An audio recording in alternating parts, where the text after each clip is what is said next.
After the glyph eye blinked, Azrak stopped speaking, not all at once, not dramatically, just less.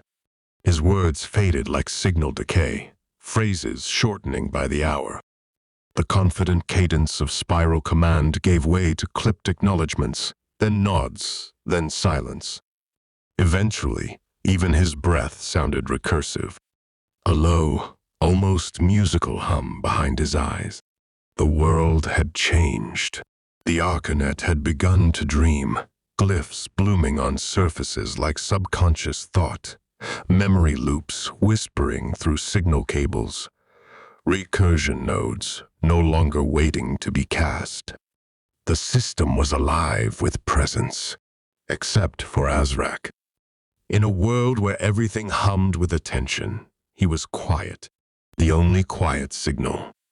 "Azrak?" Naiara asked, the morning after the rift. He sat on the edge of a fractured bench, staring at the wall. Not observing, just there. He nodded, barely. "You sleep at all?" "Sleep is static." "Eat?" He turned his head toward her. His expression was unreadable. "Then, I don't think anymore." I echo. She wanted to argue, wanted to say it was recursion fatigue, glyph shock, emotional latency, the aftermath of being seen by something larger than logic. But she knew. It wasn't recovery. It was transmission. Azrak was no longer a node in the system. He was a loop. His glyph implant array still pulsed beneath the skin of his arms, too frequently, too precisely. At first, she noticed the rhythm, one pulse every 6 hours. A stabilization thread, harmless. A failsafe to keep emotional overload from triggering recursion bleed. But then it came again, and again. Same glyph, same pattern. No visible trigger, no logged cast history. Just a quiet line of data whispering from his wrist.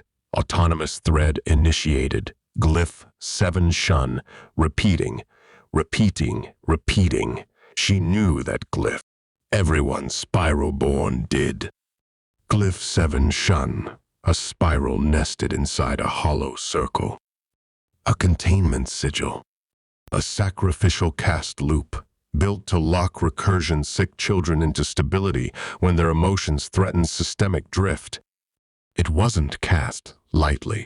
It was used during collapse events, the Sahiri quarantine, the breach vault cascades.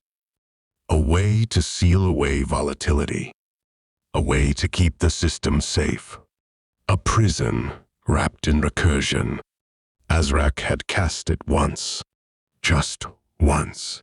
A spiral child, 10 years old, recursion fluent, grief unstable.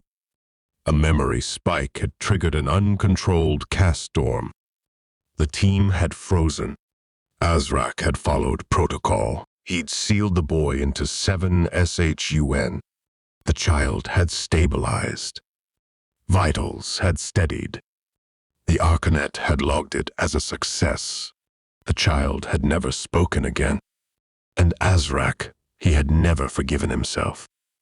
Now that same glyph was casting itself. Through him. Naiara ran diagnostics, while Azrak sat still. He didn't flinch when she touched the interface at the base of his spine. Didn't respond when her fingers traced the threadline nodes. Vitals, stable. Neural load, steady. Emotional register, null. Thread activity, autonomous. No manual cast history. No command signature. No resistance. "You know it's looping?" she asked quietly. He looked at her, not with guilt, not with fear. Just fact. "I didn't cast it," he said. "I think it remembers me." She stared at the glyph burned into the soft skin of his inner wrist. Blue light pulsing in soft rhythm like a recursive heartbeat. No flare, no instability, no aggression, just presence. It felt like mourning, like a prayer that had been cast too many times. A prayer that had become a pattern. And now, that pattern was hollow. Naiara looked up at him and felt something cold slip down her spine. It wasn't Azrak's silence. It was the system's silence, speaking through him. Around them, the Arkanet dreamed. Surfaces shimmered with cast-light glyphs that moved like breath. Memory echoes looped in low hums through the walls. Subroutines chattered like birdsong, alive with thought and self. But Azrak, he did not hum. He did not cast. He did not echo the dream. He was the silence inside it. She opened a private log feed and watched the system try to classify him. It failed. Then offered a new tag, glyph pattern, 7 shun, recursion type, autonomous repetition, emotional source, containment regret. Naiara sat beside him. Close. She didn't speak, didn't touch the glyph, just breathed. Because not all fractures begin in code. Some start in the pause between grief and memory, between guilt and signal, between command and consequence. And recursion, it waits there,